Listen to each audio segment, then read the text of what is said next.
Hello everyone and welcome to my little corner of the internet. My name's Michael and I'm bitten by a radioactive book. Today I'm going to present you my December wrap-up and the 10 books I've read in December. First off, I took part in Samantha's Dickens read-along for the month of December, so I didn't read the final story like The Christmas Carol because I've already read it and I wanted to prioritize other books towards the end of the month.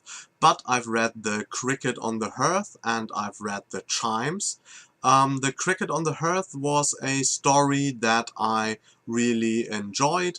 With very memorable characters, some good themes in there.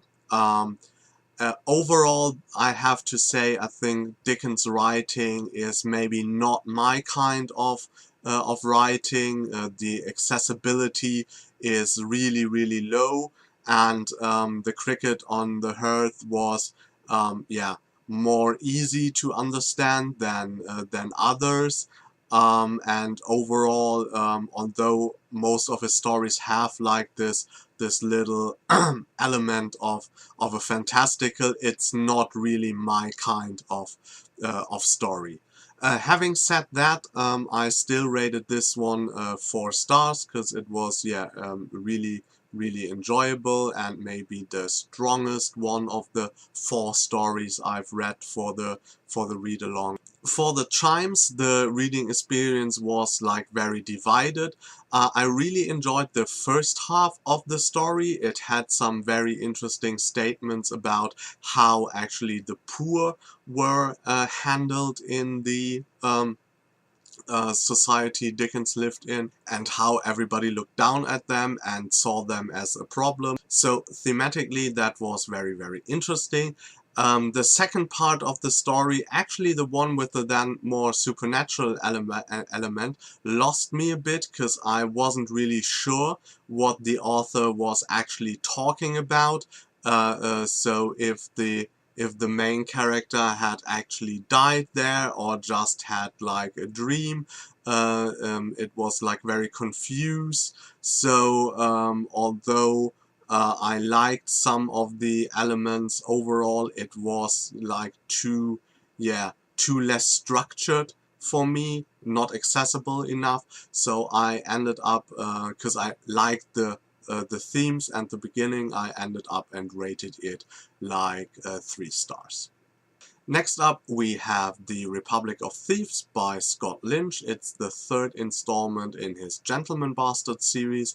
I've made a review video of that book, so I'm not going to talk about it in too much detail. Some very interesting events happens in that book for the overall series, and for me it was the weakest installment in the series so far, because there was a huge focus on romance, and the amount of time the romance took up in the plot was surprising for me. It was still a 4-star read, so more like a 3.5 that I rounded up. Overall, the book did some very interesting things for the series. So in a meta level, that book worked really well for the series. But as a story overall, I was a bit disappointed by it. Next up, I've read The Iron Jackal. It's the 3rd installment in Chris Wooding's Tales of the Catty J series, which is a mix-up of a fantasy and science fiction, or not fantasy and steampunk series. Steampunk set in a secondary world with airships pirate, a bit like the TV show Firefly. With the crew and a lot of banter between those characters. I've rated the first 2 books 5 stars. This book was not as good as the first, but still highly enjoyable. So it was a very solid 4-star read for me. I really love the characters that Chris Wooding does. For this book, the thing I didn't enjoy that much, but I think it's necessary for every character in every series. The captain, Darian Frey, who's normally like a very kind of sassy in-your-face character with a lot of humor, and most likely my favorite character, had a kind of crisis and was very moody throughout larger parts of the book, so I didn't enjoy that as much. I really like him more when he's a really confident character. I can see why Chris Wooding did that, and I can appreciate that, but yeah, I hope that when I'm going to read the 4th book this month, that Darian Frey is back to his normal self again, because I enjoyed that way more than the moody version we got in this one. Next up, I've read Theft of Swords by Michael J. Sullivan. It's the first book in his Rhaeria Revelation series. That was highly recommended by Samantha from Novels and Nonsense. I really enjoyed that book. It's a bind-up of the first 2 books actually in this 6-book series, so there are like 3 bind-ups, and Theft of Swords is the bind-up of the first 2 books. We meet the thieves Hadrian and Royce, who are a famous, kind of thieving duo, and see them framed for murder in the first book. And yeah, that was a really interesting read. Michael J. Sullivan manages to combine like classical fantasy telling with a lot of classical and familiar tropes. We have elves, dwarves, we have magic. The world seems very familiar if you read a lot of fantasy, but on the other hand, he's an author that definitely has learned a lot from like the more modern way of fantasy writing, and so I think he will appeal to both kind of readers, the ones that love classical fantasy tales from the 80s and 90s, or the ones that are more into the new more grimdark, more realistic kind of way, and that is actually a huge feat. So I always say it reads a bit like a modern classic fantasy, and yeah, that is a huge achievement, and I highly recommend to check this out. These are not perfect books, because you see that he read them and wrote them at the beginning of his career, so they ended up being 4-star reads, but that means I still really liked them, and they were highly enjoyable. So yeah, I rated both like 4 stars. The second is a bit better than the first, and so overall it's a 4-star bind-up. I also finished up the original Mistborn Trilogy this month, so I've read the Well of Ascension as well as the Hero of Ages. They were like different experiences. The Well of Ascension was more of a weaker 4-star book for me, 3.5 stars maybe, rounded up. It had like a huge, again the same as with the Republic of Thieves, it had like a huge romance part in the middle that I was not that fond of. I think that was more like going a bit back and forth instead of really going somewhere, and I was a bit annoyed by that, but overall, like especially the ending of the book was really satisfying, I think, and set up the final installment really well. But overall, I would say compared to the first and the third book, that felt more like a middle book and had some of the typical middle book issues. Nonetheless, the finish of the series was really good. The Hero of Ages was a book I really enjoyed. It was a 5-star read for me. I also put it into my top 5 reads for the whole year, so it shows that the series ended on a really strong note for me.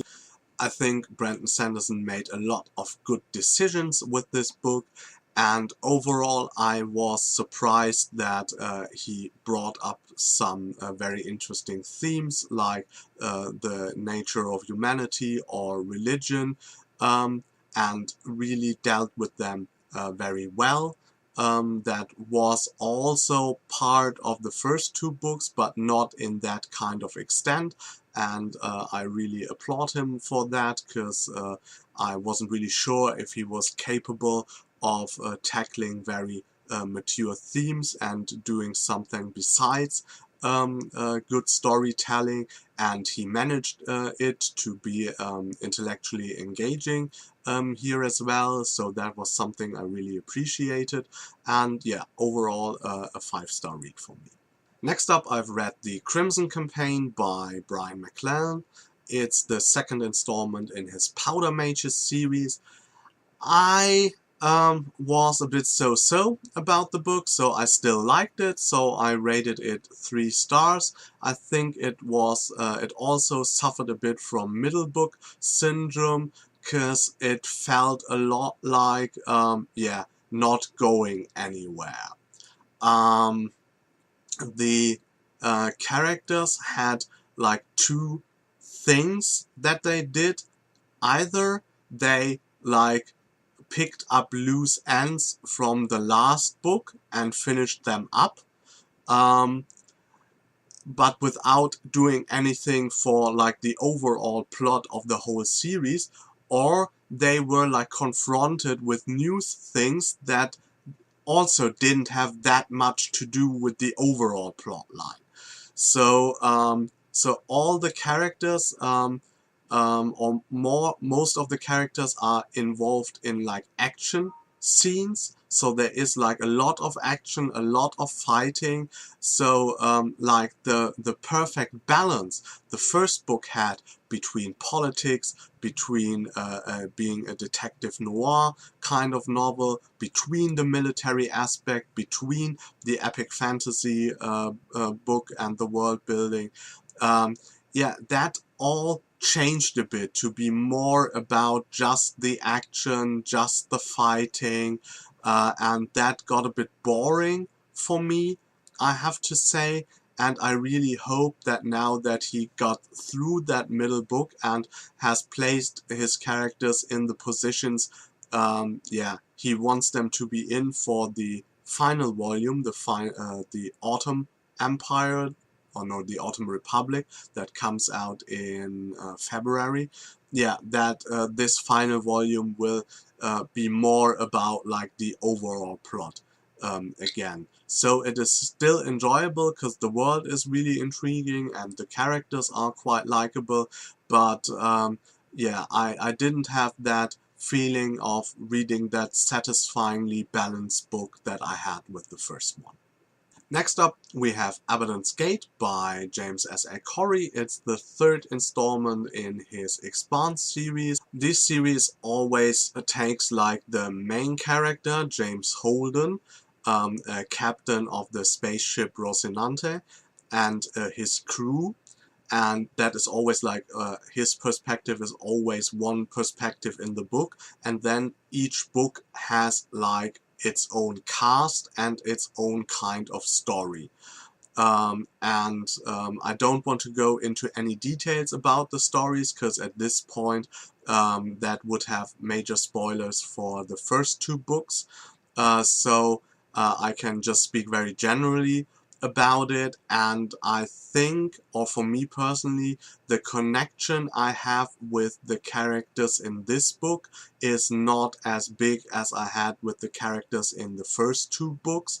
I wasn't that interested in the story that was told in the book, but I still like Holden and the overall story arc of the series. So it was a book I liked, but not as much as before. So it ended up to be like a 3-star book for me.